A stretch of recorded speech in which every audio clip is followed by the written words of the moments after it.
പ്രിയപ്പെട്ടവരെ, മന്ന the daily ബ്രെഡിലേക്ക് ഹൃദയത്തിൻ്റെ സ്വാഗതം. ക്രിസ്തുവിൻ്റെ ജീവിതത്തെ നമ്മളെപ്പോഴും നല്ല ആഴമായ പഠനത്തിന് വിധേയപ്പെടുത്തണം.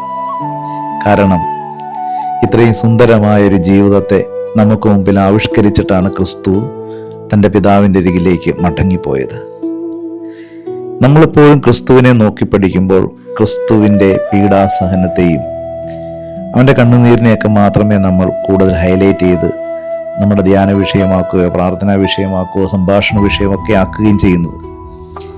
പക്ഷേ ക്രിസ്തു തികഞ്ഞ അച്ചടക്കമുള്ളൊരു ജീവിതത്തിൻ്റെ ഉടമയായിരുന്നു. വചനത്തിലൊക്കെ പറയുന്നുണ്ട്, അവൻ പുലർക്കാലത്ത് എഴുന്നേൽക്കും, എന്നിട്ട് മലമുകളിലേക്ക് പോകും, തൻ്റെ പിതാവുമായവൻ സംഭാഷണത്തിലേർപ്പെടും. തിരികെ അവൻ വരും, അവൻ മറ്റുള്ളവർക്കൊപ്പം ആഹാരം കഴിക്കും, കൃത്യമായി വിശ്രമം ഇടങ്ങൾ അവൻ കണ്ടെത്തും.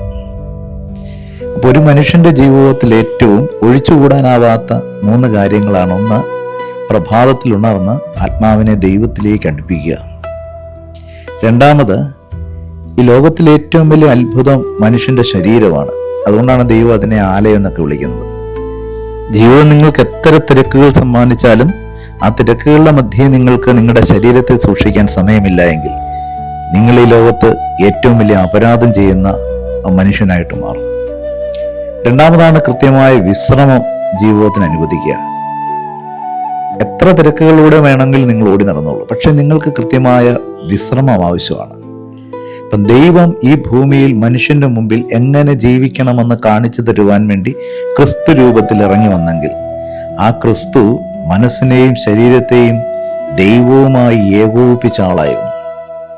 നിങ്ങൾ ജീവിതത്തെക്കുറിച്ച് ധ്യാനിക്കുമ്പോൾ ക്രിസ്തുവിൻ്റെ ഇത്തരത്തിലുള്ള ശൈലികളെ ആവിഷ്കരിക്കാതെ അതിനെ ആത്മീയത എന്ന് വിളിക്കാൻ കഴിയുകയില്ല. നമ്മളെ ദൈവം അനുഗ്രഹിക്കട്ടെ. ദൈവത്തിൻ്റെ കൃപയുണ്ടാകട്ടെ.